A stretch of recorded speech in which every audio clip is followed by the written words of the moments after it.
Hello बच्चों, तो आज हम बात करने वाले हैं प्रश्नावली 3.6 का क्वेश्चन नंबर 31 का। बोला है निम्न समीकरणों के युग्म को रैखिक समीकरणों के युग्म में बदल करके हल कीजिए। यहाँ पे 4/x plus 3y equal to 14 दिया है, 3/x minus 4y equal to 23 दिया है। इसको सबसे पहले हम लेंगे समीकरण 1, इसको लेंगे समीकरण 2। ठीक है, अब यहाँ पे हम हल करते हैं। हल देखिएगा, तो x ये बाटा में है लेकिन y तो ठीक है, तो हम बस इसको x को कितना मान लेते हैं जी। माना कि 1/x इक्वल टू यू। हम y को क्यों नहीं लें, क्योंकि y अपने ठीक जगह पे है। अब यहाँ पे देखिएगा, तो अब आते हैं समीकरण 1 से। समीकरण 1 से क्या हो जाएगा जी, यहाँ पे 4x दिया है, तो 4/x को हम कितना 4 × 1/x लिख सकते हैं कि नहीं लिख सकते हैं। 4 और 1/x को हम क्या माने, यू माने, तो ये 4u हो जाएगा। तो यहाँ पे कितना हो जाएगा, 4u plus 3y equal to हो जाएगा 14। और यहाँ पे हो जाएगा वैसे ही 3u minus 4y equal to 23। ठीक है, इसको हम मान लेते हैं समीकरण 3, इसको हम मान लेते हैं समीकरण 4। यहाँ तो कोई दिक्कत नहीं।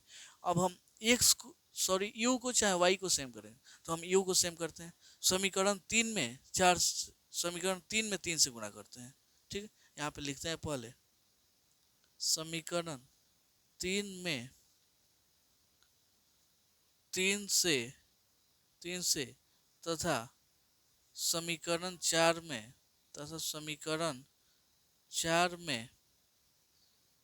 4 से गुणा करके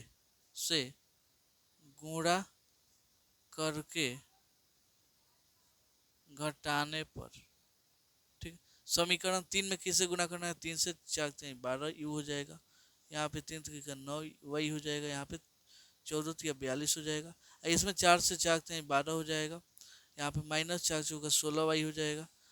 3 चौका 12, 4 दूना 8 1 9, इतना हो जाएगा। हम क्यों गुणा किए, क्योंकि हम यू वाले को सेम किए हैं। ठीक, अब यहाँ से घटाना है तो साइन चेंज होगा, प्लस है तो माइनस, प्लस है तो माइनस। 12u में से 12u गया तो खत्म। 9y, यहाँ पे प्लस में 16y कितना हो जाएगा 25y। यहाँ पे 42 में से 92 तो जाएगा नहीं, 92 में से 42 घटाते हैं, 2 में से 2 गया 0, और 9 में से 4 गया 5, माइनस में आ जाएगा। आपका y का वैल्यू -50/25 हो जाएगा।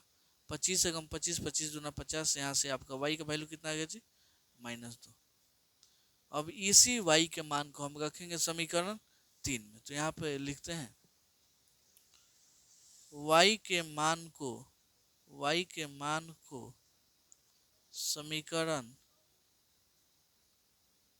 3 में रखने पर। ठीक है, समीकरण 3 आपका है कितना जी 4u, यहाँ पे देख सकते हैं 4u plus 3y equal to 14।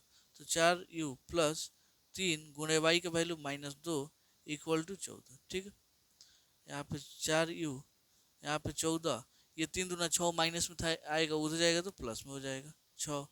4u equal to 20, 4 एकम 4, 4 25 20। आपका u का वैल्यू यहाँ से कितना आ गया जी 5। ठीक है, अब इसी y के मान को आपको मालूम है कहाँ रखते हैं। अतः यहाँ पे लिख सकते हैं, अतः 1/u इक्वल टू भी चल रहा था, sorry 1/x equal to you. ठीक, 1/x, यू का वैल्यू कितना है 5। अब देखिए ये 5 इधर आ जाएगा, x उधर चल जाएगा, यानी 1/5 हो जाएगा x का वैल्यू। ठीक है, इसलिए x इक्वल टू 1/5 और y इक्वल टू -2। यही क्या हो गया जी, इसका आंसर हो गया। तो उम्मीद करता हूँ आपको ये क्वेश्चन बहुत अच्छे से समझ में आया होगा। चलिए मिलता हूँ अगले वीडियो में अगले क्वेश्चन के, तब तक धन्यवाद।